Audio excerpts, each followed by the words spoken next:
Today we are going to take up a topic from class 10th science.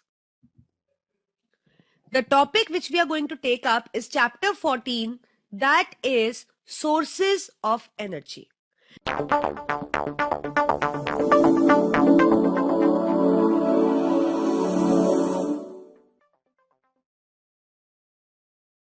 देखिए आप सबको इसके बारे में पता, आपने जूनियर क्लासेस में 8th में काफी सोर्सेस पढ़ रखे हैं।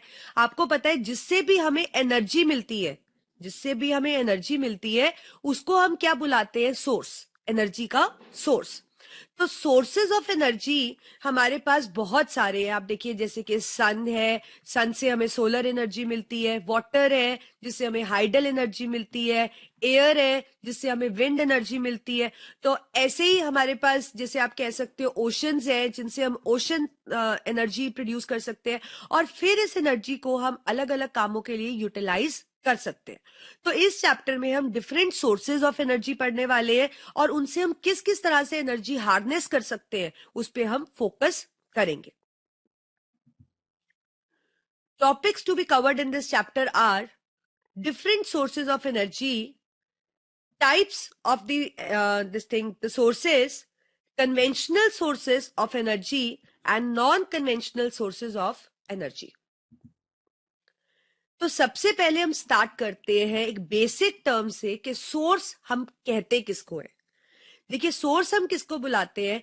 Anything that provide us energy, उसको आप क्या बुलाते हो? Source of energy. जो भी चीज आपको एनर्जी दे रही है that is called as source of energy. For example हमारे पास सोलर एनर्जी है जिसका सोर्स क्या है? सन। हमारे पास विंड एनर्जी है जिसका सोर्स क्या है? विंड। हमारे पास हाइडल एनर्जी है जिसका सोर्स क्या है? वाटर। हमारे पास बायोफ्यूल्स है जिनका सोर्स क्या है? दैट इज बायोमास, मतलब organic matter, plants and animals. आपके पास जियोथर्मल एनर्जी है जिसको हम किससे डिराइव कर सकते हैं? अर्थ पे कुछ ऐसे एरियाज है जहां पे रेडियो एक्टिव रॉक्स होते हैं, उससे हम ये जियोथर्मल एनर्जी हमें मिल सकती है। आप देखिए फिगर में भी दे रखा है आपको, देखिए वाटर है, वाटर में आप देखो कितनी एनर्जी होती है वाटर जब फ्लो करता है। तो उस एनर्जी को हम यूज कर सकते हैं, किसी और एनर्जी की फॉर्म में कन्वर्ट कर सकते हैं और फिर उसका यूटिलाइजेशन कर सकते हैं। ऐसे ही विंड एनर्जी, आप सबने विंड मिल्स वगैरह देखे हुए हैं, बहुत फार्म्स होते हैं, बहुत आप कह सकते हो एक वास्ट प्रोजेक्ट होता है जिसके अंदर हम ये विंड मिल्स लगाकर विंड की एनर्जी को इलेक्ट्रिक एनर्जी या किसी और एनर्जी में हम कन्वर्ट कर सकते हैं। तो ये जो रिसोर्सेज है हमारे, जैसे कि सन, विंड, वाटर, बायोमास, अर्थ, ये नेचुरली नेचर के अंदर एग्जिस्ट कर रहे हैं, इसलिए हम उनको क्या बुलाते हैं? Natural resources. तो हमारे पास दो तरह का रिसोर्सेज होता है, इनका क्लासिफिकेशन होता है as renewable and non renewable. Renewable का मतलब है कि जिसको हम बार बार यूज कर सकते हैं, मतलब वो सोर्स लिमिटेड नहीं है, वो काफी क्वांटिटी में प्रेजेंट है। अगर आप उसको बार बार भी यूज करोगे तो आप कह सकते हो कि वो इतनी जल्दी एग्जॉस्ट नहीं होगा, खत्म नहीं होगा। ठीक है, और हमारे आने वाले जनरेशन के लिए भी वो काफी बिलियंस और ट्रिलियंस ऑफ ईयर्स के लिए रहने वाला है। ठीक है, जैसे कि अब आप देखिए सन है ना, सन कितने बिलियन ट्रिलियन साल पुराना है ना। तो इसका मतलब सन अभी भी शाइन कर रहा है, हमें भी सोलर एनर्जी मिल रही है, और आने वाली बहुत सी जनरेशन है जिसके अंदर बहुत से सालों तक सन रहने वाला है, क्योंकि हमने पढ़ा है कि इसके अंदर अलग अलग तरह के रिएक्शंस होते हैं। तो अगर एक रिएक्शन खत्म होगा तो दूसरा रिएक्शन अपने आप इसके अंदर शुरू हो जाएगा और सन हमें सोलर एनर्जी देता रहेगा। ठीक है, तो इसका मतलब ये एक रिन्यूएबल सोर्स है, ये खत्म नहीं होने वाला। ठीक है, तो which can be use again and again, that is called as renewable resource. Non renewable वो होता है जो कि लिमिटेड क्वांटिटी के अंदर प्रेजेंट है, जो क्या है? लिमिटेड क्वांटिटी के अंदर प्रेजेंट है। अगर एक बार ये एग्जॉस्ट हो जाता है तो इसको बनने के लिए बहुत बहुत साल लग जाएंगे। जैसे कि कोल एंड पेट्रोलियम एक नॉन रिन्यूएबल सोर्स है, ऐसे हमारे जितने भी फॉसिल फ्यूल्स है, नेचुरल गैस वगैरह, they all are non renewable, they will require million of years to reform again. ऐसे ही जो आपके ये सॉइल है, वाटर है, एयर है, they are gonna remain for longer period and they are renewable sources. तो हम इनको डिफाइन कर सकते हैं। रिन्यूएबल रिसोर्सेज वो होते हैं विच can B reused and they do not exhaust, like air, water, wind. Non renewable हमारे पास होते हैं that get exhausted over a period, and उनका जो जुडिशियस यूज है अगर हम नहीं कैरी करेंगे, अगर सोच समझ के हम उनका एक लिमिटेड यूज नहीं कैरी करेंगे तो वो खत्म हो जाएंगे और उनको बनने के लिए बहुत टाइम लगेगा। जैसे कि हमने पढ़ा फॉसिल फ्यूल्स हमारे पास है, न्यूक्लियर फ्यूल्स है, they are all limited, so judicious use is required in this case. अब हमारे पास है फ्यूल्स, कि फ्यूल्स क्या होते हैं। देखिए फ्यूल्स हम उनको बुलाते हैं anything that provide us energy, उनको हम क्या बुलाते हैं, फ्यूल्स। मतलब कोई भी चीज हमें एनर्जी प्रोवाइड करे बर्निंग पे, मतलब उसको जलाएं और उससे हमें एनर्जी मिले, उसको हम क्या बुलाते हैं, फ्यूल। तो आप लिख सकते हो कि anything that provide us energy on burning is called as fuel. ठीक है, जैसे कि आपको पता है आप घर में सब कुकिंग के लिए एलपीजी गैस को यूज करते हो, उसको वो बर्न होती है, तभी तो उससे आप खाना बना पाते हो, उससे आपको एनर्जी मिलती है। ऐसे ही आपके पास कोल है, कोल भी एक फ्यूल है, उसको आप बर्न करते हो तो आपको एनर्जी मिलती है। पेट्रोलियम ऑयल हो गया, उसको भी आप बर्न करते हो तो आपको उससे एनर्जी मिलती है। तो फ्यूल्स हम उनको बुलाते हैं anything which on burning provide us energy, they are called as fuels. अब हमने देखा जो फ्यूल्स होते हैं उनकी स्टेट क्या होती है, they can be solid, they can be liquid और दे कैन बी गैसेस। तो फ्यूल्स की जो स्टेट है वो सॉलिड, लिक्विड, गैसेस, हमारे पास तीनों तरह के फ्यूल्स होते हैं। सॉलिड फ्यूल मतलब जिस फ्यूल की स्टेट सॉलिड हो, जैसे कि कोल, अभी हमने डिस्कस किया कोल क्या होता है, सॉलिड होता है। कोल जैसे आप देखिए उसमें रेलवेज में जब आप ट्रेन को रन करना चाहते हैं तो वहां पे कोल ही तो बर्न होता है जिससे आपको एनर्जी मिलती है। ऐसे ही हमारे पास लिक्विड फ्यूल है जैसे कि केरोसिन। आपको पता है केरोसिन आप यूज करते हो, उसको भी बर्न करने से हमें एनर्जी मिलती है। ऐसे ही हमारे पास गैसियस फ्यूल्स होते हैं जैसे कि LPG. LPG is liquefied petroleum gas, liquefied petroleum gas, जो आप घर में भी कुकिंग के लिए यूज करते हो। जो हमारी ये एलपीजी गैस होती है इसका जो मेन कंपोनेंट होता है, जो इसके अंदर जो मेन गैस होती है, that is butane. Butane is the main component of the LPG. अब कितने सारे फ्यूल्स आपने देखा है, हमने जैसे डिस्कस किए कि फ्यूल सॉलिड भी हैं, फ्यूल्स लिक्विड्स भी हैं, फ्यूल गैसेस भी हैं। तो किसी भी सब्सटेंस को फ्यूल की तरह एक्ट करने के लिए तो तो किसी भी सब्सटेंस को फ्यूल की तरह एक्ट करने के लिए कुछ सर्टन सेट ऑफ प्रॉपर्टीज होती है, मतलब कुछ ऐसी करेक्टरिस्टिक्स होती है जो कि फ्यूल के अंदर होनी चाहिए, तभी वो एक आइडियल फ्यूल होगा, या आप कह सकते हो कि आप उसको यूज कर पाएंगे। तो वो करेक्टरिस्टिक्स क्या होती है, एक तो वो चीप होना चाहिए, इजिली स्टोर कर सको, आप उसको स्टोर भी कर सको और आप उसको इजिली ट्रांसपोर्ट भी कर सको एक जगह से दूसरी जगह। It should have high calorific value. High calorific value को हम सीवी भी बुला लेते हैं। कैलोरीफिक वैल्यू किसको बुलाते हैं कि जब आप 1 ग्राम ऑफ फ्यूल को बर्न करो तो जो आपको उससे एनर्जी मिले वो हम कहते हैं उसको कैलोरीफिक वैल्यू। तो calorific value is termed as the amount of energy that you get by burning 1 gram of fuel. तो अब देखिए फ्यूल से तो हमें एनर्जी ही चाहिए ना, तो ऑब्वियसली आपको इस 1 ग्राम ऑफ फ्यूल को बर्न करने से एनर्जी भी हाई मिलनी चाहिए। तो अच्छा फ्यूल वही होगा जिसकी कैलोरीफिक वैल्यू क्या होगी, high. Next, it should have proper ignition temperature. Ignition temperature का मतलब है वो टेम्परेचर जिसपे सब्सटेंस फायर कैच करता है। Ignition temperature is a temperature at which substance catches fire, at which substance catches fire। अब इग्निशन टेम्परेचर ना तो बहुत ज्यादा हाई होना चाहिए ना ही बहुत ज्यादा लो होना चाहिए, क्योंकि अगर इग्निशन टेम्परेचर लो होगा तो वो फटाफट से फायर कैच कर लेगा और आप उसकी एनर्जी को एक अच्छे काम के लिए यूज नहीं कर पाएंगे।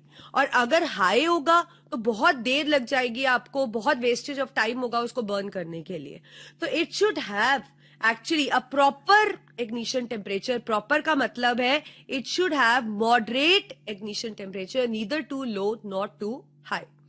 और it should not leave any residue while burning. जैसे बर्न हो गया तो उसके बाद कोई हार्मफुल गैसेस ना निकले, ऐश ना हो, उसके अंदर सूट ना हो, आप कह सकते हो कोई हार्मफुल गैसेस ना रिलीज हो जिससे आपको कोई साइड इफेक्ट हो, तो it should not leave any kind of residue. अब जैसे कि आपके पास एक क्वेश्चन हम देखते हैं, classify the following as renewable and non renewable resources. जैसे हमने किया था, रिन्यूएबल रिसोर्स वो है जिसको आप बार बार यूज कर सकते हो, और नॉन रिन्यूएबल जो कि लिमिटेड है, जिसका जुडिशियस यूज नहीं किया तो वो खत्म हो जाएगा। तो वो कौन सा है? Diesel oil. डीजल ऑयल देखिए आपको पेट्रोलियम से मिलता है। पेट्रोलियम की जब आप फ्रैक्शनल डिस्टिलेशन करते हो तो उसका एक कंपोनेंट हमारे पास डीजल ऑयल होता है। So diesel oil is non renewable, उसका जुडिशियस यूज हमें करना चाहिए। फ्लोइंग वाटर, इससे आपकी हाइडल एनर्जी होती है, इट इज रिन्यूएबल, क्योंकि जो वाटर है वो काफी ज्यादा क्वांटिटी में और वो खत्म नहीं होने वाला है, कि रिन्यूएबल रिसोर्स है, आप उसको बार बार यूज कर सकते हैं। Geothermal energy is again renewable resource. Nuclear energy is non renewable, क्योंकि आपके पास जो रेडियो एक्टिव रॉक्स है वो लिमिटेड है। Coal is again non renewable. तो इस तरह से अगर आपको कुछ क्वेश्चंस आते हैं तो आप उनको रिन्यूएबल और नॉन रिन्यूएबल की तरह क्लासिफाई कर सकते हो। और सपोज अगर आपको क्वेश्चन आ जाता है कि कोल के बारे में आ जाता है कि कोल एक आइडियल फ्यूल क्यों है, ऐसे कुछ क्वेश्चन आ जाता है, तो आप सारी वो करेक्टरिस्टिक्स लिख देंगे जो कि अभी हमने डिस्कस की थी, कि it should be cheap, it should not leave any residue, it should have high calorific value, moderate ignition temperature. तो ये जो सारी करेक्टरिस्टिक्स हमने अभी पिछली स्लाइड में डिस्कस की थी वो सब आप सम अप कर दोगे। या ऐसे क्वेश्चन आ जाए व्हाई दिस थिंग, जैसे कि आप देखिए जो कोल है उससे आपको चारकोल मिलता है। कोल को जब आप डिस्ट्रक्टिव डिस्टिलेशन करते हो यू गेट चारकोल, ठीक है। तो जब हमें चारकोल मिलता है तो आपको क्वेश्चन कई बार ये आ जाता है कि कोल और चारकोल में से कौन सा बेटर है। सॉरी, कोल से हमें कोक मिलता है, वुड से हमें चारकोल मिलता है, ठीक है। तो क्वेश्चन कई बार आ जाता है कि कोक बेटर है या कोल बेटर है, ऐसी चारकोल बेटर है या वुड बेटर है। तो उस केस में देखिए कोल और कोक में से कोक बेटर है, वुड और चारकोल में से चारकोल बेटर है। उसका रीजन क्या है? It has high calorific value, 1 gram burn होने पे ही हमें काफी एनर्जी देता है। तो आपको इस तरह से स्मार्टली क्वेश्चंस को हैंडल करना है। Next we have fossil fuels. देखिए सबसे पहले तो फॉसिल्स आपको पता है क्या होते हैं? Dead remains of plants and animals जो कि बरी हो जाते हैं अर्थ के अंदर, उनके ऊपर सेडिमेंटेशन हो जाती है, उन तक सन सोलर एनर्जी नहीं पहुंच पाती, एक्सट्रीम प्रेशर होता है वहां पे, तो उस करके they get converted into fossils. और वो जो फॉसिल्स है उनसे हमारे पास क्या बन जाते हैं? वो fossils turn out to be fuels. तो हमारे पास ऐसे फॉसिल फ्यूल्स बन जाते हैं। तो fuels that are preserved under the earth crust due to remains of plants and animals, that is called as fossil fuels, like we have coal and petroleum. अब fossil fuels की type है आपके पास, हमारे पास कोल है, हमारे पास पेट्रोलियम है, हमारे पास नेचुरल गैस है। These are all fossil fuels. अब फॉसिल फ्यूल्स बनते कैसे हैं? क्वेश्चन आ जाता है कि हाउ दे आर फॉर्म्ड। तो आप कैसे लिखोगे? We know that plants trap solar energy in their leaves due to photosynthesis. These plants are consumed by the animals. Now, when these animals, due to natural calamities, get buried under the surface of earth, they get transformed into fossils, which can be used as fossil fuels. But the chemical energy of food remains intact in them. जैसे कि fossil बन गए लेकिन chemical energy जो है वो उनके अंदर ही रहती है। So when we burn fossils they liberate energy, and we know that जो एनर्जी आपको फॉसिल से मिल रही है उनको बर्न करने पे, that means they fall in the category of fossil fuels. Now, what are the uses of fossil fuels? They are used in generating electric energy in thermal power plants. आपको पता है कोल को हम बर्न करते हैं और उससे हमें इलेक्ट्रिक एनर्जी मिलती है थर्मल पावर प्लांट में। नेचुरल गैस भी थर्मल पावर प्लांट में यूज होती है। पेट्रोलियम के जो बाय प्रोडक्ट्स हैं, जो आप फ्रैक्शनल डिस्टिलेशन से, जो आपको डिफरेंट बॉइलिंग पॉइंट्स पे आप फ्रैक्शनेटिंग कॉलम में सेपरेट करते हो, उसमें आपके पास पैराफिन वैक्स, ल्यूब्रिकेटिंग ऑयल, ये सब आ जाते हैं। They are used for different purposes. लेकिन कुछ डिसएडवांटेज भी हमारे पास फॉसिल फ्यूल्स के हैं, जैसे ये नॉन रिन्यूएबल सोर्स है, मतलब इसका जुडिशियस यूज नहीं किया तो इसको बनने में बहुत टाइम लगेगा और ये मतलब लिमिटेड क्वांटिटी में ही सिर्फ प्रेजेंट है। दूसरा, इसको जब आप बर्न करते हो तो बहुत ज्यादा कार्बन डाइऑक्साइड एयर के अंदर रिलीज होती है, और आपको पता है कार्बन डाइऑक्साइड एक ग्रीन हाउस गैस है जो कि ग्रीन हाउस इफेक्ट कॉज करती है। और आपको ग्रीन हाउस का इफेक्ट के तो काफी डिसएडवांटेज पता है कि melting of polar ice caps, temperature earth का बहुत राइज हो जाएगा, डे और नाइट का ड्यूरेशन बदल जाएगा, है ना। तो इस तरह से जो फॉसिल फ्यूल्स है उनका ये नुकसान भी है। And they also produce lot of smoke which you know that which can cause this thing the lung related disease like bronchitis, asthma वगैरह। और प्लस स्मोक अगर एयर के अंदर रहेगी तो विजिबिलिटी भी काफी कम हो जाती है। Now we have hydel power plant. Hydel power plant हमारा क्या होता है? इट इज द अरेंजमेंट जिसके अंदर हम जो फ्लोइंग वाटर है, पानी जो जब बहता है तो पानी के अंदर काइनेटिक एनर्जी होती है। कोई भी चीज जब मोशन में है तो उसमें काइनेटिक एनर्जी है। तो जो फ्लोइंग वाटर है तो ऑब्वियसली उसके अंदर भी काइनेटिक एनर्जी है। तो इस हाइडल पावर प्लांट में हम जो काइनेटिक एनर्जी है फ्लोइंग वाटर की वो कन्वर्ट करते हैं इलेक्ट्रिक एनर्जी में। और जो ये इलेक्ट्रिक एनर्जी पानी से प्रोड्यूस हो रही है उसको हम बुलाते हैं हाइड्रो इलेक्ट्रिसिटी। इस तरह का हमारा सेटअप होता है।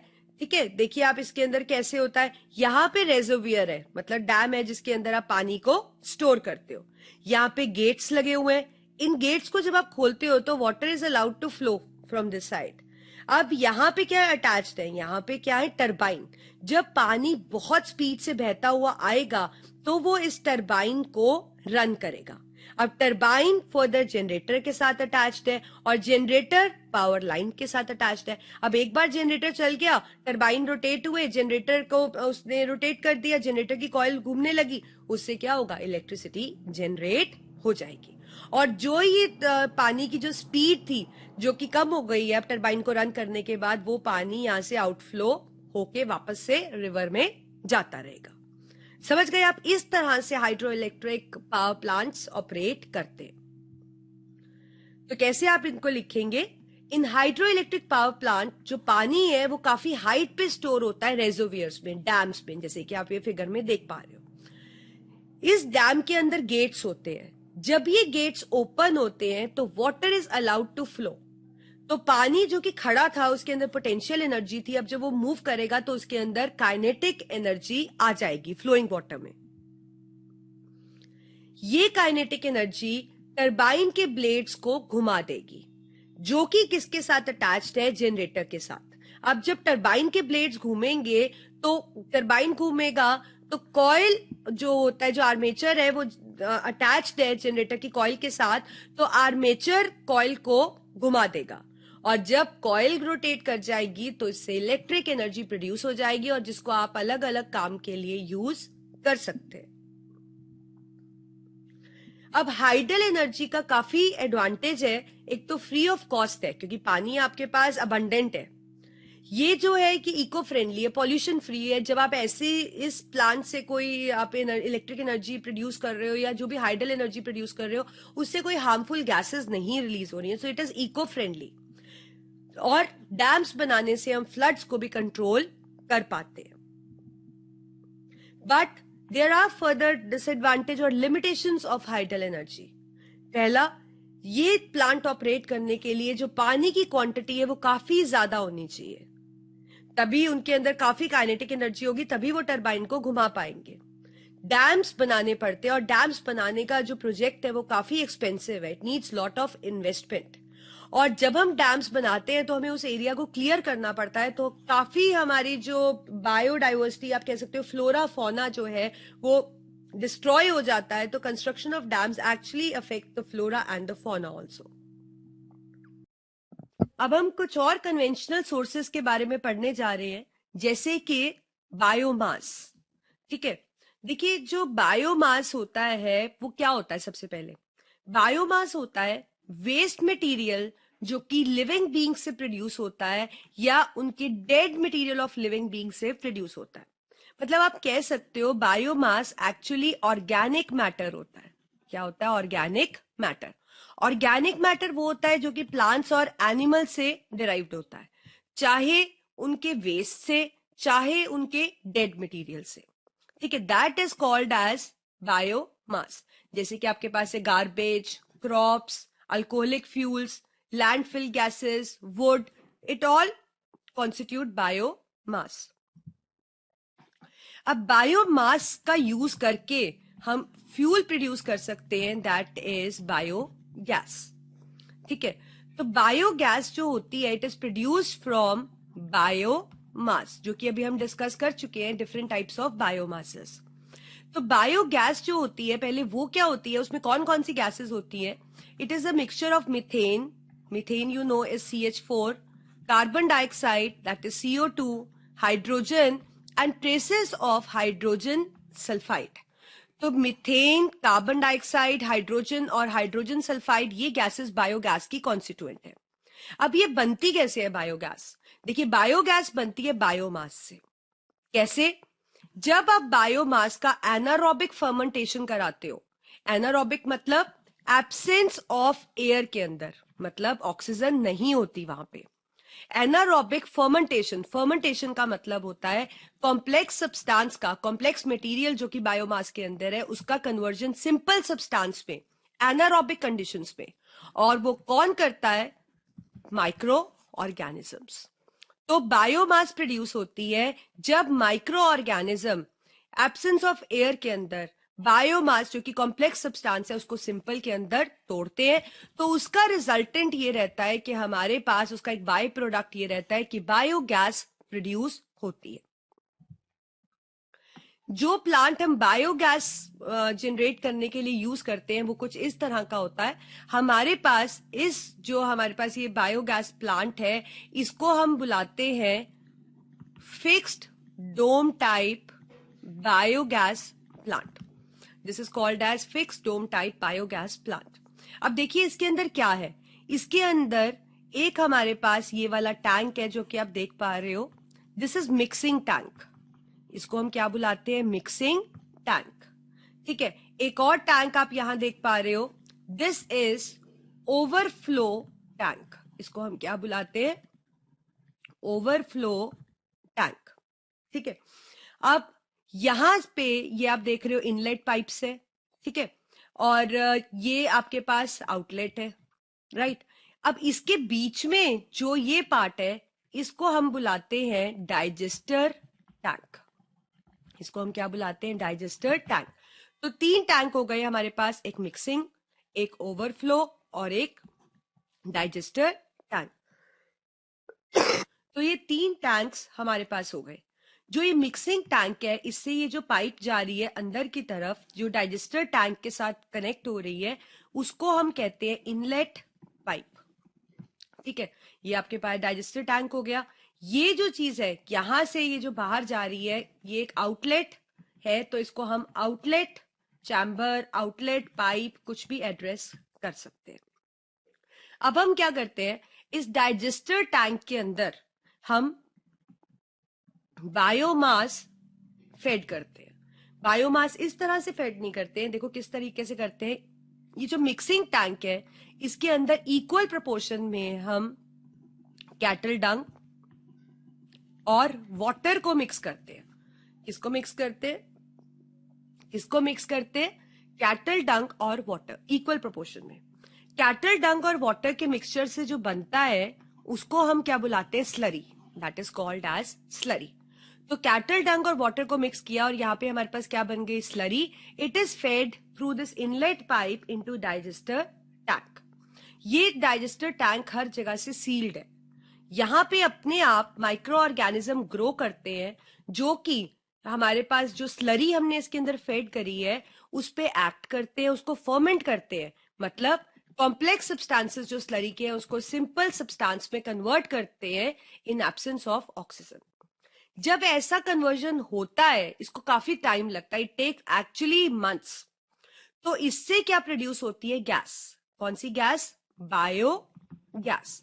अब ये जो बायोगैस है या कोई भी गैस है दैट इज ऑलवेज लाइटर, तो ये गैस इस स्लरी के ऊपर यहाँ पे कलेक्ट होनी शुरू हो जाती है। यहाँ पे हमारे पास एक वॉल्व है जहां से हमारे पास एक आउटलेट है जहां से हम गैस को विड्रॉ कर सकते हैं। अब क्योंकि यहाँ पे गैस इकट्ठी होती रहती है तो गैसेस आपको पता है हमेशा प्रेशर एक्सर्ट करती है, तो गैसेस के प्रेशर से जो स्लरी यूज हो जाती है that is actually pushed into overflow tank, और वहां से वो स्लरी को हम बाहर निकाल लेते हैं। और ये जो यूज्ड स्लरी है ये भी वेस्ट नहीं होती है, it is used as manure, it is used as manure. आपको पता है मेन्योर क्या होते हैं, सॉइल की फर्टिलिटी बढ़ाते हैं ताकि प्लांट्स अच्छे से ग्रो हो पाए। तो इस तरह से ये बायोगैस प्लांट हम ऑपरेट करते हैं। अब हमारे पास क्या यूजेस है बायोगैस प्लांट के एज अ फ्यूल। जो स्पेंट स्लरी है वो भी वेस्ट नहीं होती, that is used as manure. Biogas को हम कुकिंग के लिए यूज करते हैं। ये एक इको फ्रेंडली फ्यूल है, मतलब कोई पॉल्यूशन नहीं है, कोई रेजिड्यूज नहीं है, and it is also use for lightning purpose, illumination purpose के लिए भी बायोगैस यूज होती है। नेक्स्ट सोर्स है हमारे पास विंड एनर्जी। अब विंड एनर्जी या विंड हम किसको बुलाते हैं, चलती हुई हवा, मूविंग एयर, उसको हम क्या बुलाते हैं, विंड। अब सबसे पहले हमें ये जानना है कि विंड का क्या कॉज है, विंड आती कहां से है। It is produced due to uneven heating of earth surface by sun. जैसे अगर आपके पास ये सरफेस है, यहाँ पे सन की रेज जब फॉल कर रही है, जहां डायरेक्ट फॉल कर रही है, वो जो लैंड है क्या हो जाएगा, हॉट हो जाएगा। तो जो एयर लैंड के कांटेक्ट में है दैट विल बिकम वार्म।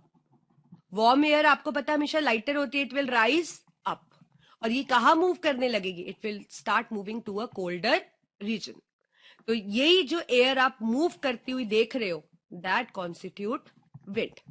अब ये कोल्डर रीजन्स वो होंगे जहां पे सन की रेज डायरेक्ट नहीं पड़ रही है, तो वहां की एयर कंपैरेटिवली ये जो लैंड है जहां पे डायरेक्ट सन रेज पड़ रही हैं वो ज्यादा कोल्ड होंगी और सन रेज वाली ज्यादा हॉट होंगी। तो हमेशा कुछ एरियाज ऐसे रहेंगे जहां पे कहीं पे कूलर एयर होगी, कहीं पे वार्मर एयर होगी। तो ये जो अनइवन हीटिंग है अर्थ सरफेस की सन की वजह say that actually produce wind.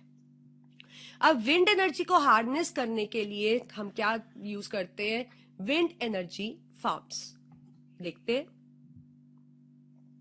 Wind energy farms में बहुत सारे हम विंड मिल्स इंस्टॉल कर लेते हैं। These are all wind mills. Wind mills में क्या होता है, एक पोल होता है जैसे कि आप फिगर में भी देख पा रहे हो, दिस इज पोल, और इसके ऊपर लगे होते हैं ब्लेड्स, दीज आर ब्लेड्स।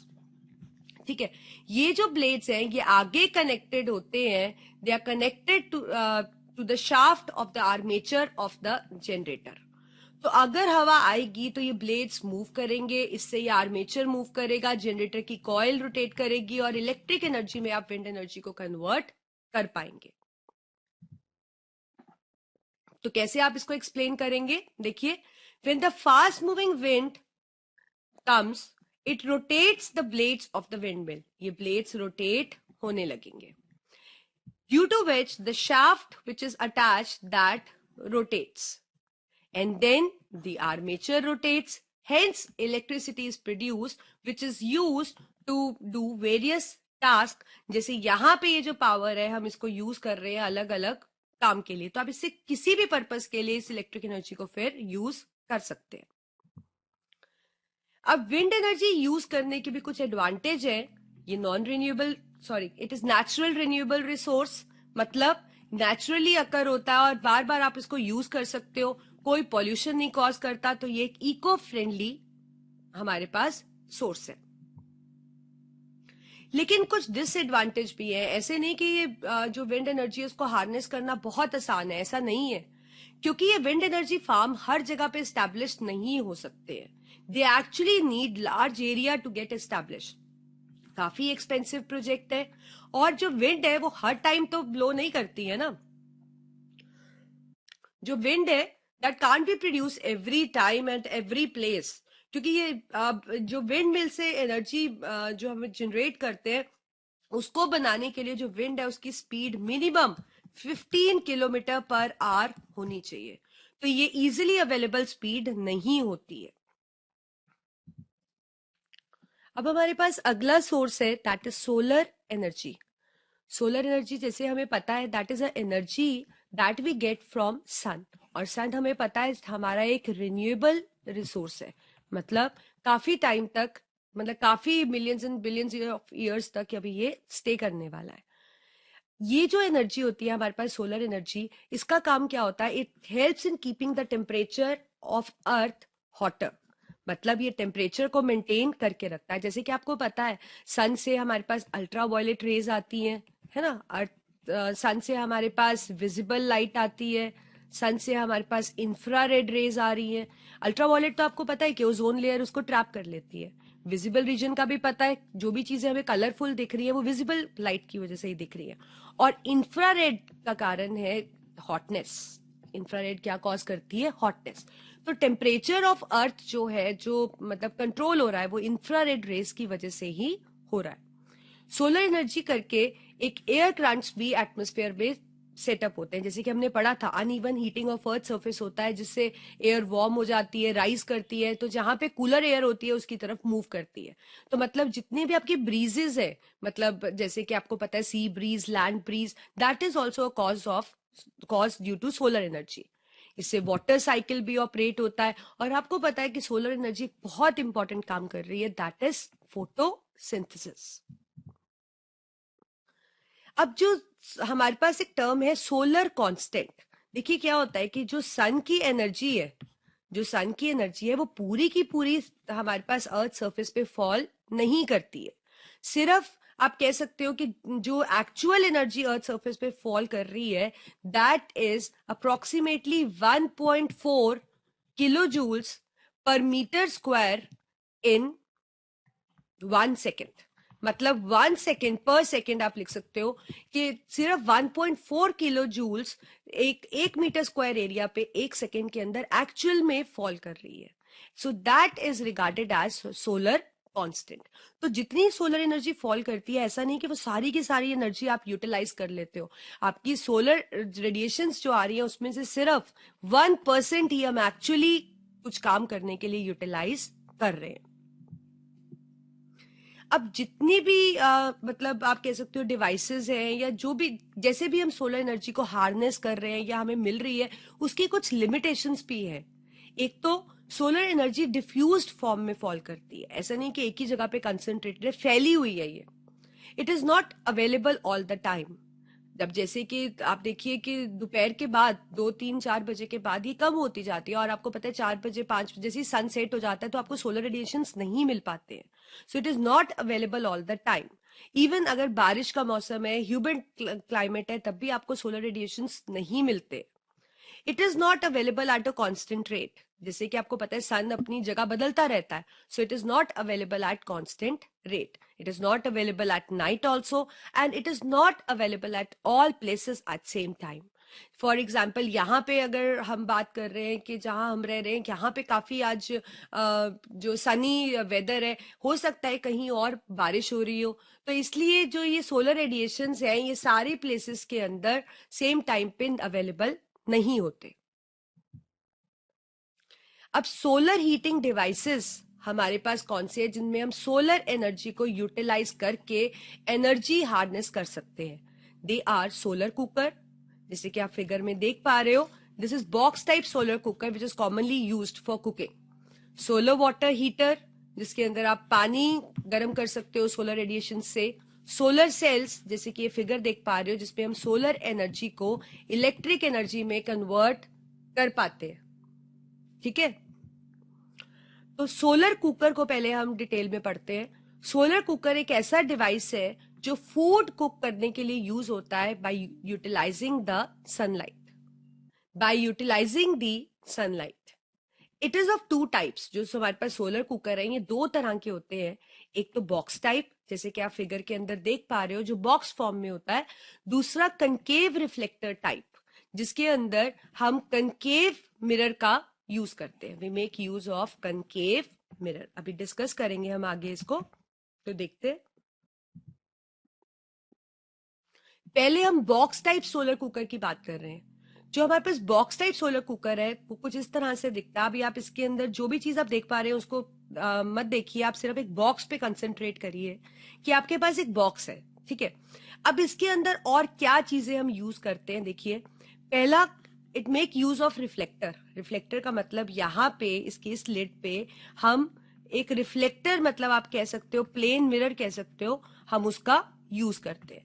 इसको हम इसलिए यूज करते हैं क्योंकि सारी की सारी रेडिएशन ऐसे सीधा तो फॉल नहीं करने वाली, हो सकता है कुछ रेडिएशन इस तरह से फॉल हो, तो हम चाहते हैं कि ज्यादा से ज्यादा सोलर रेडिएशन इसके अंदर एंटर हो।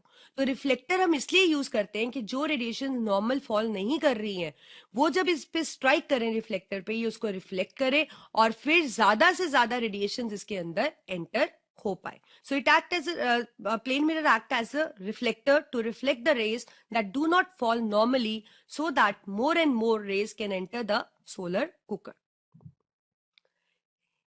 ऐसे ही हम इसमें ग्लास का यूज करते हैं। देखिए ये ग्लास है, हमने यहाँ पे एक ट्रांसपेरेंट ग्लास का यूज किया है। ट्रांसपेरेंट ग्लास का फायदा ये है, ये सोलर रेडिएशंस को अंदर तो जाने देगा, लेकिन अंदर जाने के बाद जब ये बॉक्स से रिफ्लेक्ट होंगी इनकी वेवलेंथ बढ़ जाएगी। इनकी वेवलेंथ क्या हो जाएगी, इंक्रीज। इतनी इंक्रीज वेवलेंथ वाली रेस को ये अब ग्लास अपने में से वापस पास नहीं करने देगा। तो ग्लास के अंदर जो एरिया है वो सारी की सारी रेडिएशंस यहाँ पे ट्रैप हो जाएंगी। और ट्रैप होने का तो आपको पता ही है, फायदा ही है, क्योंकि ट्रैप होंगी तभी तो टेम्परेचर होगा और तभी तो आप उसको कुकिंग के लिए या कोई भी और सोलर डिवाइस कर रहे हैं तो उसमें आप उसको यूटिलाइज कर पाएंगे। तो ग्लास का काम है, it allows infrared rays to enter but does not allow it to escape. As a result they get trapped and temperature is maintained in the solar cooker. तीसरा, जितने भी सोलर डिवाइस हैं, चाहे आप सोलर कुकर की बात करो या कुछ सोलर वाटर हीटर की, वहां पे ब्लैक कलर का बहुत यूज होता है। It is painted black, like ये जो सोलर डिवाइस है, ये जो बॉक्स टाइप सोलर कुकर है, बाहर अंदर से सारी जगह से ब्लैक पेंटेड होता है। क्यों? क्योंकि हमें पता है black is the perfect absorber of heat. इसीलिए यहाँ पे तो हमें सोलर रेडिएशंस की, मतलब जो इंफ्रारेड रेज है उनको एब्जॉर्ब करवाना है ना हमें। So it is painted black so that it can absorb all the rays that fall on it. अब ये काम कैसे करता है, जब सन रेज इस पे फॉल करती हैं तो जो सीधी एंटर हो रही हैं वो तो ठीक है, जो सीधी एंटर नहीं हो रही वो रिफ्लेक्टर से रिफ्लेक्ट होकर एंटर होती हैं। ग्लास शीट उनको अंदर तो जाने देता है पर बाहर नहीं आने देता, तो दे एक्चुअली बिकम ट्रैप। अब टेम्परेचर मेंटेन होता है, इसके अंदर हम 4 बाउल्स एट अ टाइम रख सकते हैं and we can actually cook dal, rice and khichdi in it. लेकिन इस सोलर कुकर की कुछ लिमिटेशंस भी है। इसमें इतना टेम्परेचर नहीं है कि आप चपातीज बना पाओ, फ्राई कर पाओ या चीजों को बेक कर पाओ। ये काफी टाइम कंज्यूमिंग होता है, बहुत टाइम लग जाता है दाल खिचड़ी वगैरह बनाने में। It can't be use at night क्योंकि सोलर रेडिएशन अवेलेबल नहीं होते, और ना ही इस सोलर कुकर से आपको खाना मिलेगा जबकि बारिश और ह्यूमिड क्लाइमेट होता है। ठीक है, तो इसकी कुछ लिमिटेशंस है जो कि आप कह सकते हो कि इसके यूज को रिस्ट्रिक्ट करती है। Other type of solar cooker is concave reflector type solar cooker. इसके अंदर एक कनकेव रिफ्लेक्टर का यूज होता है। आप देखिए कनकेव मिरर का यूज हुआ है। अब जब सोलर रेडिएशन इस पे फॉल कर रही हैं, आपको पता है कनकेव रिफ्लेक्टर आप फिजिक्स में पढ़ चुके हो, एक कन्वर्जिंग मिरर है। एक कन्वर्जिंग मिरर है, तो ये सारी की सारी रेज को एक पॉइंट पे कन्वर्ज कर देगा। कहां पे? फोकस पे। आपको पता है जहां पे कन्वर्ज होता है वो क्या होता है? फोकस। तो फोकस पे यहाँ पे काफी अच्छा टेम्परेचर अटेन हो जाता है, और टेम्परेचर यहाँ पे जहां पे फोकस पे अटेन होता है, यहाँ पे आप कुकिंग यूटेंसिल्स को रखकर कुछ भी कुक कर सकते हैं। इसका ये फायदा है कि इसमें टेम्परेचर काफी ज्यादा as compare to box type achieve हो सकता है, इसलिए इसको हम फ्राई करने के लिए, चपाती बनाने के लिए, सबके लिए यूज कर सकते हैं। लेकिन अगर हम लिमिटेशंस की बात करें तो इसकी लिमिटेशंस भी बिल्कुल सेम है कि रात को खाना आप नहीं बना सकते हो इससे। आपको इसकी डायरेक्शन जैसे सोलर सन की डायरेक्शन बदलेगी वैसे आपको इसकी भी डायरेक्शन बदलनी पड़ेगी। आप ह्यूमिड और रेनी क्लाइमेट में इसको यूज नहीं कर सकते हो। तो वो जो सोलर डिवाइसेस की लिमिटेशंस हैं that are going to remain for every solar device, whether it is the concave reflector type this thing solar cooker, whether it is solar water heater. तो जो सोलर सोलर डिवाइसेस की limitations हैं that are going to remain same, पर इसका advantage ये है कि इसमें टेम्परेचर अच्छा अटेन हो जाता है एज कंपेयर टू जो आपने किया box type solar cooker.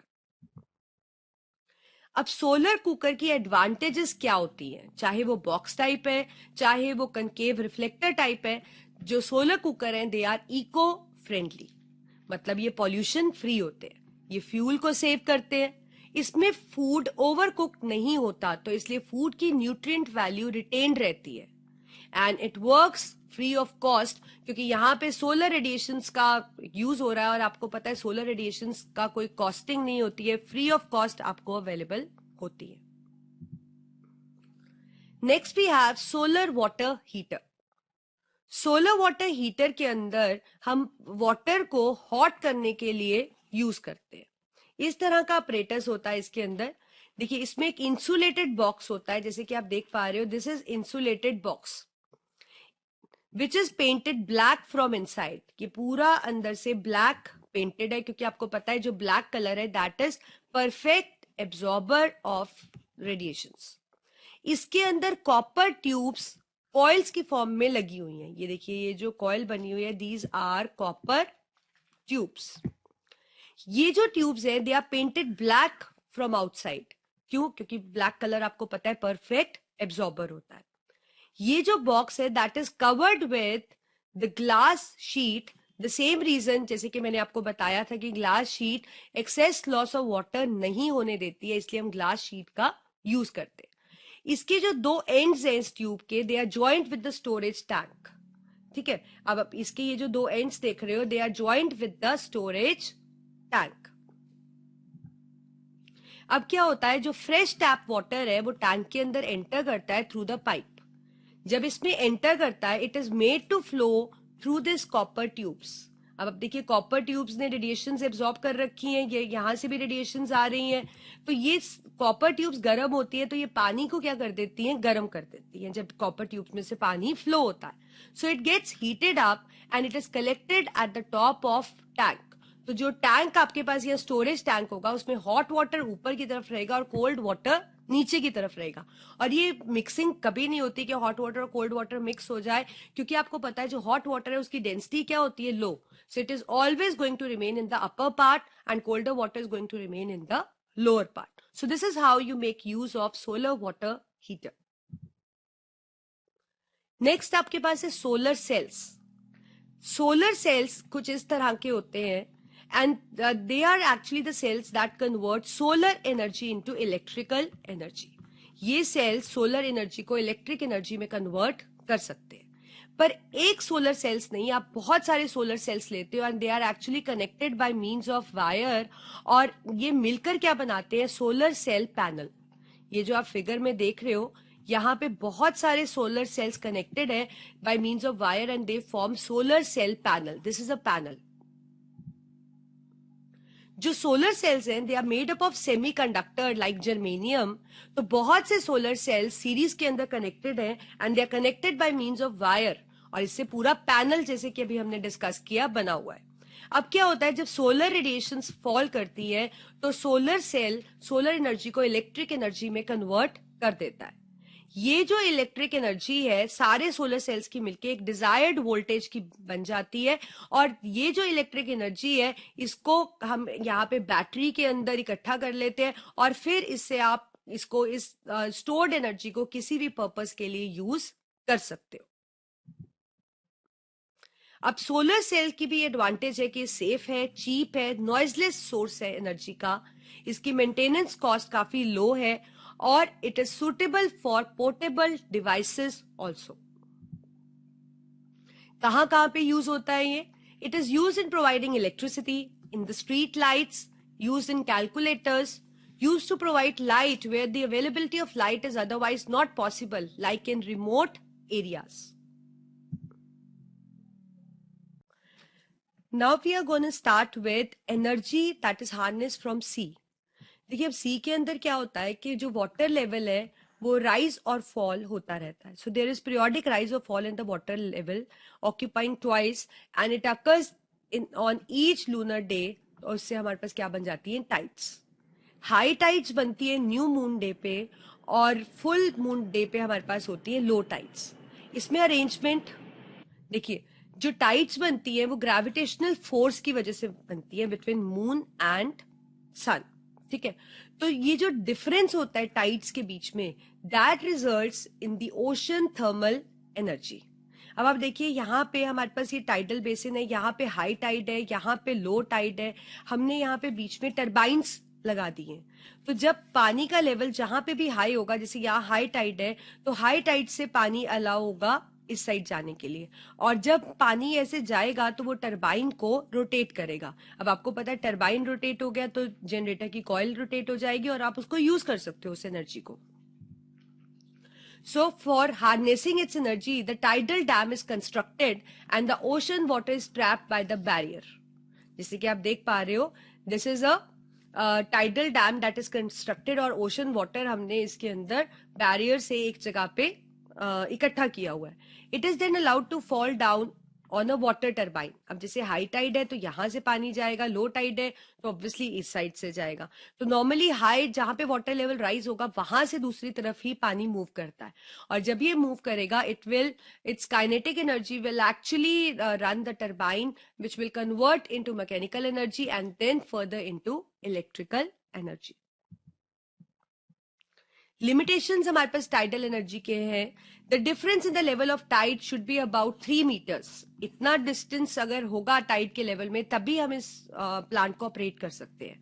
And tides are not always formed, जैसे कि हमने बात करी फुल मून और न्यू मून डे पे ही बनती है, तो they are not formed always. Next हमारे पास है ओशन थर्मल एनर्जी। देखिए, ओशन थर्मल एनर्जी भी ओशन वाटर से हम प्रोड्यूस कर सकते हैं। देखिए, आपको पता है ओशन के अंदर जो पानी है, तो जो सन रेज इस पे डायरेक्टली फॉल कर रही है तो ऊपर वाली जो लेयर्स है वो काफी हॉट हो जाती है, पर जो लोअर लेयर्स है वहां पे डायरेक्ट सनलाइट नहीं पहुंच पाती, तो दे आर कंपैरेटिवली कूलर। तो अगर उनके अंदर डिफरेंस अप्रोक्सीमेटली 20 डिग्री सेल्सियस का रहता है तो हम ये प्लांट को ऑपरेट कर सकते हैं। जो ये वार्म सरफेस वाटर है, यहां से हम पाइप्स के थ्रू इसमें अमोनिया पास करते हैं, तो जो वार्म सरफेस वाटर है ये अमोनिया को बॉईल कर देता है। फिर जो ये वेपर्स बनते हैं अमोनिया के, they are use to run turbines, और इससे हमारे पास जनरेटर्स रन हो जाते हैं, राइट। ये जो सिस्टम है ये हम 24 आवर्स अ डे चला सकते हैं, और इसका एडवांटेज ये है कि we don't have to wait for the tides to formed. अब आप देखिए इस फिगर के अंदर आपको यहाँ पे दिखाया जा रहा है कि ये आपके पास वाटर है जहां पे हमने हीट अप करके स्टीम में कन्वर्ट कर लिया है, अमोनिया को वेपर्स में कन्वर्ट कर लिया है, और फर्दर फिर ये कोल्ड वाटर वापस से अमोनिया के वेपर्स को कोल्ड मतलब अमोनिया लिक्विड बनाने में हेल्प कर रही है। ऐसे ही हमारे पास है geothermal energy. Geothermal energy is the thermal energy generated from the earth core. आपको पता है अर्थ की 3 लेयर होती है, कोर, क्रस्ट और मेंटल। तो जो कोर है उससे जो एनर्जी प्रोड्यूस होती है दैट इज जियोथर्मल एनर्जी। ऐसा रहता है कि under earth surface there are certain hot spots. Hot spots जैसे कि आप ये जगह देख रहे हो, हॉट स्पॉट्स एक ऐसे एरियाज होते हैं, ऐसी प्लेसेस होते हैं जहां पे they have water and hot rocks, this is called magma. इसको क्लियरली और डिटेल में पढ़ते हैं हम। देखिए, deeper regions are quite hot क्योंकि वहां पे रेडियो एक्टिव रॉक्स है और उनसे वो कॉन्टिन्यूस डिसइंटीग्रेट हो रहे हैं, उससे हीट प्रोड्यूस हो रही है। ये जो हीट है ये रॉक्स को फर्दर, जो रॉक्स उस पर पड़े हैं उनको हीट अप करके उनको मोल्टन फॉर्म में कन्वर्ट कर रहे हैं, दैट इज मैग्मा। ये जो मैग्मा है that is pushed up due to some geological changes. ये जो मैग्मा ये कलेक्ट हो जाता है सरफेस ऑफ अर्थ में, और उसको हम क्या बुलाते हैं? Hot spots. Now the underground water is in contact with the hot spots. तो ये जो वाटर है, हॉट स्पॉट्स काफी हॉट अप है, वहां पे आपको पता है रेडियो एक्टिव रॉक्स हैं जो कि डिसइंटीग्रेट होकर मैग्मा बना चुके हैं। They turn the water into steam. This steam get trapped between the rocks. Now, due to this, it gets compressed, और हाई प्रेशर से ये जो स्टीम है हम पाइप्स को अंदर डालकर इसको एक्सट्रैक्ट कर सकते हैं। होल्स ड्रिल किए जाते हैं, वहां से पाइप्स डाली जाती है और वहां से स्टीम को बाहर निकाला जाता है हॉटस्पॉट्स वाली जगह पे। और जब ये स्टीम ऊपर आती है it comes with high pressure, और इससे हम टरबाइन को रन कर सकते हैं और हमारे इलेक्ट्रिक जनरेटर ऑपरेट हो सकते हैं। एडवांटेजेस है हमारे पास जियोथर्मल एनर्जी की, it can be operated round the clock, it is eco friendly, renewable source है, और इसकी जो कॉस्ट है that is half the cost of producing electricity by burning coal. अब जैसे कि आप फिगर में देख पा रहे हो, ये हमने पाइप्स डाली, यहाँ से स्टीम आई, स्टीम ने टरबाइन, स्टीम जो आ रही है वो टरबाइन को यहाँ पे रन कर रही है, और टरबाइन से हमारा जनरेटर चल रहा है, और जनरेटर से हम अलग अलग काम कर सकते हैं। But it is very difficult to locate hotspots as they are not present everywhere. So, इनकी जो लोकेशन, इनको जो फाइंड करना है, that is quite difficult. Now we are going to start with this thing, non-renewable source of energy, that is nuclear energy.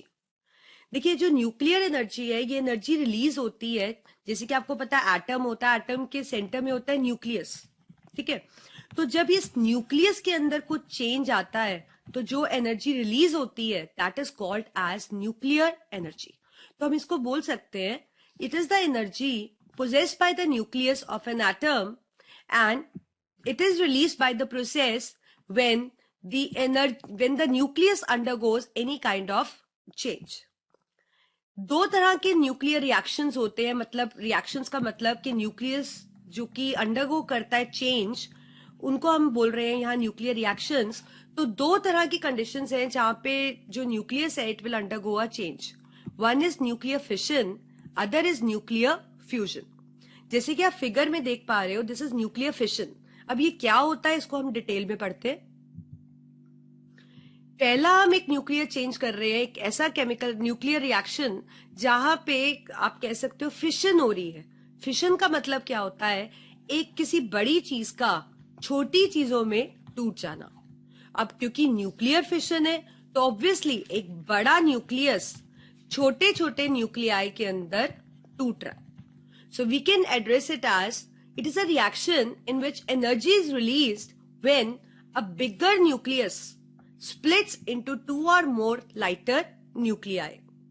ठीक है। अब आप देखिए ऐसे तो टूटेगा नहीं। अब एक बड़ा, आप कह सकते हो बड़े साइज का एटम है जिसका बड़ा सा न्यूक्लियस है, अगर आप उसको तोड़ना चाहते हो तो वो अपने आप तो टूटेगा नहीं, पहले आपको उसके न्यूक्लियस को अनस्टेबल करना पड़ेगा।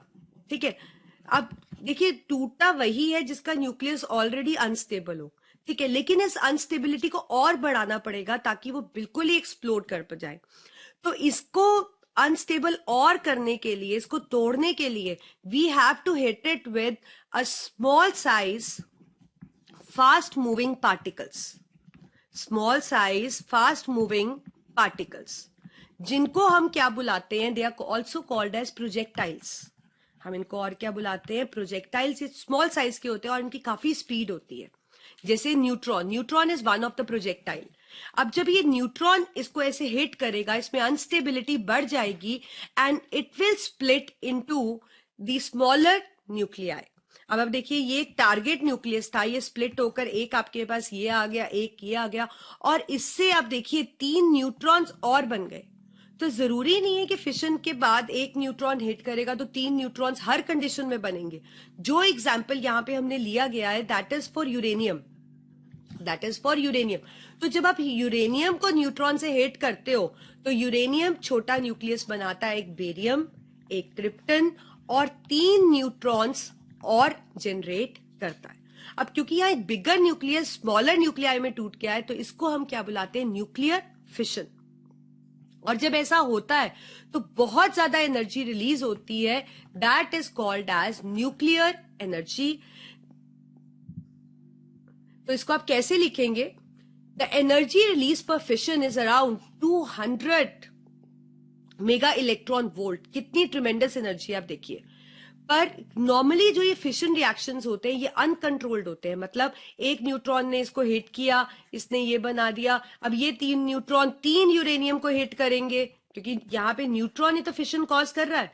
अब 3 यूरेनियम, अब देखिए क्या बनाएंगे, बेरियम, क्रिप्टन, और फिर 3 न्यूट्रॉन, और यहाँ पे भी सेम 3 न्यूट्रॉन, यहाँ पे भी 3 न्यूट्रॉन।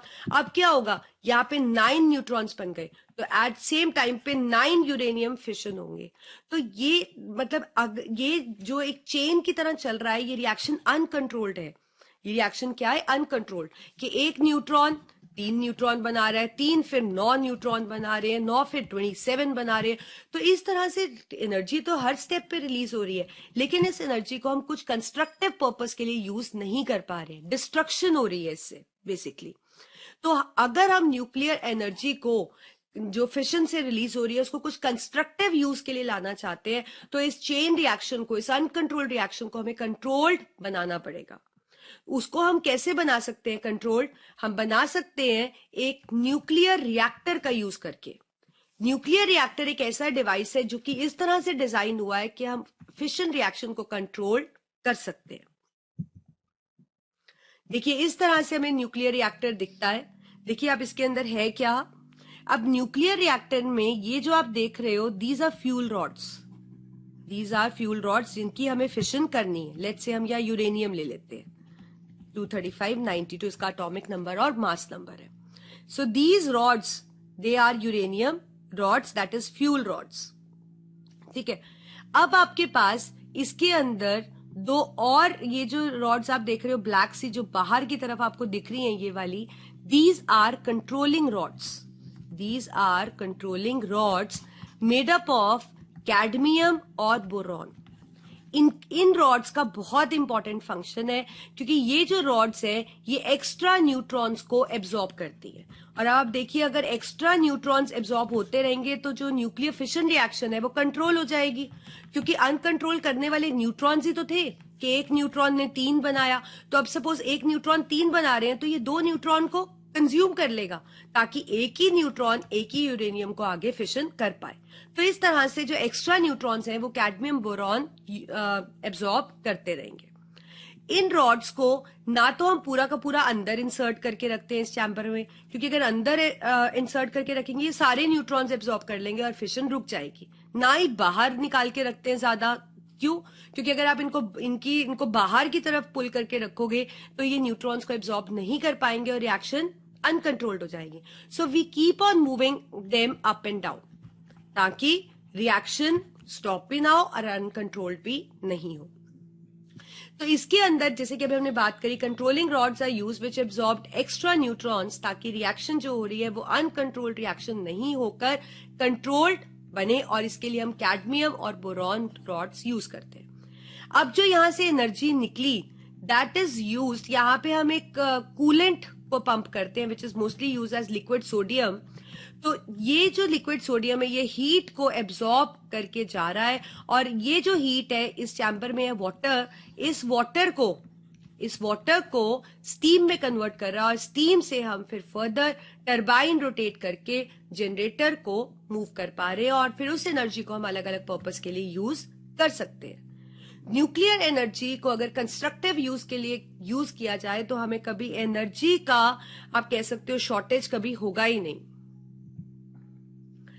अब देखिए इसके अंदर जैसे कि मैंने आपको बताया, heavy water is used to slow down the speed of fast moving neutrons. इसी चैम्बर में हेवी वाटर भी भरा हुआ है, हेवी वाटर इज D2O, जिसका काम है कि वो न्यूट्रॉन्स की स्पीड को स्लो करे ताकि वो इफेक्टिव फिशन कॉज कर पाए, राइट।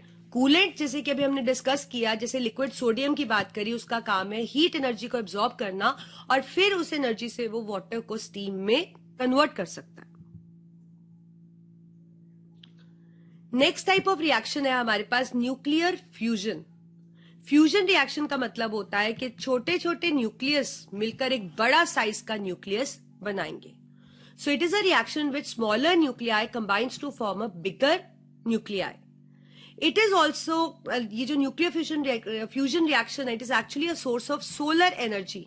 सन के अंदर न्यूक्लियर फ्यूजन रिएक्शन ही हो रहे हैं जिसके अंदर हाइड्रोजन मिलकर क्या बना रहे हैं, हीलियम।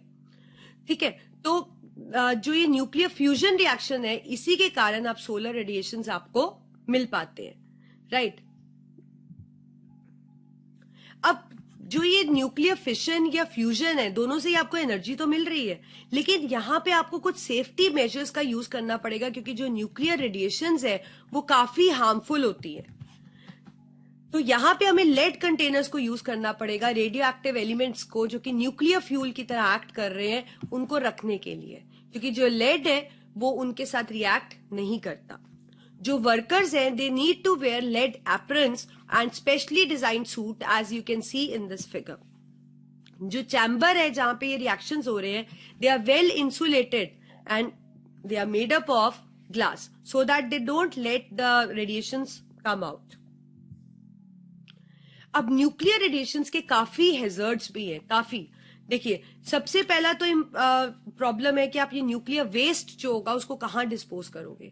आप जहां पे भी डिस्पोज करोगे वहां पे आप कह सकते हो कि भी पॉल्यूशन होगा, डिस्पोज करना भी प्रॉब्लम है, सॉइल खराब होगी, पानी में डालोगे तो एक्वेटिक लाइफ खराब होगी. तो disposal is the main problem.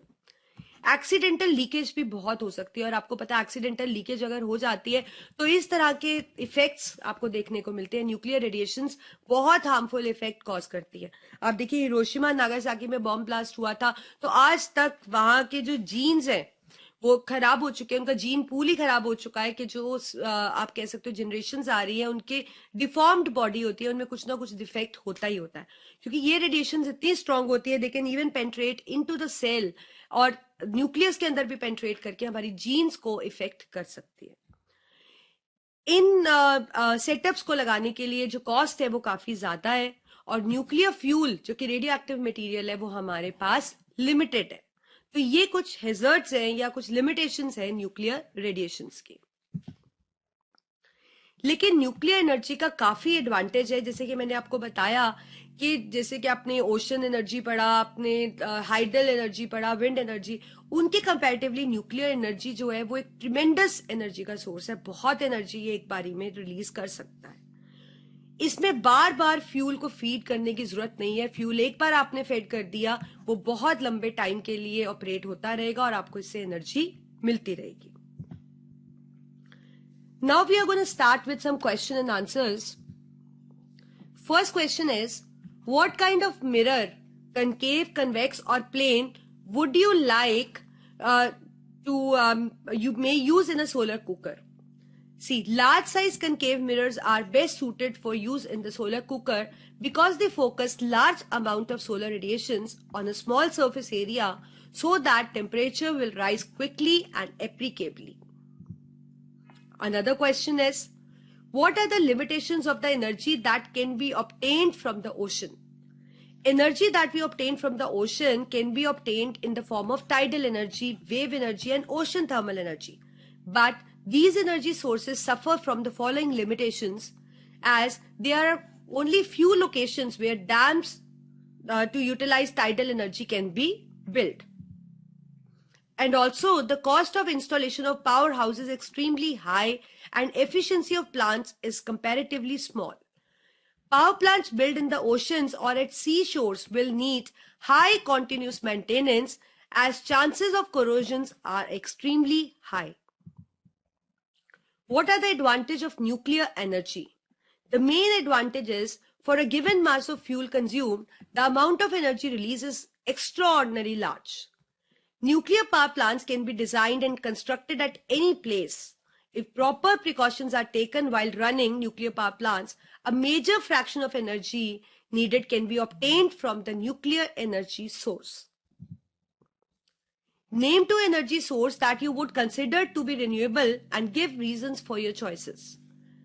So, solar energy and wind energy, ocean energy, etc. are renewable sources due to the following reasons. As they are available in plenty in our natural environment in the form of continuous current of energy, these energy sources will be depleted because their supply is large and extraction of usable energy from these sources is negligible. So, they won't be depleted. State the advantages of obtaining biogas from animal dung and bio-waste. Biogas is an efficient source of energy having high thermal efficiency. It can be used for the production of electricity, do not leave any residue, and the slurry that is left in the biogas plant is an excellent source of nitrogenous and phosphorus compounds, so can be used as manure. Another question is, describe the working of fixed dome type biogas plant. In this, the slurry of animal dung and water is mixed in a mixing tank, then fed into the digester tank. In digester tank, the action of microorganisms decompose the complex substance. Complete degradation takes few days, during which the biogas is produced. Now, this biogas can be supplied to consumers through pipes, and the slurry left can be used as manure. Describe the working principle of OTEC power plant and what is its special advantage. For operating an ocean thermal energy conversion plant, there is a temperature difference of 200 degrees Celsius or more between the surface water layer and the water at the depth up to 2000 meter. So the warm surface water is used to boil a liquid like ammonia or CFCs. These vapors of liquid is then used to drive turbines of the generator. The cold water from the ocean depth is pumped up to convert the vapor again into the liquid, so that the cycle goes on repeating. And these systems can be operated 24 hours throughout the year.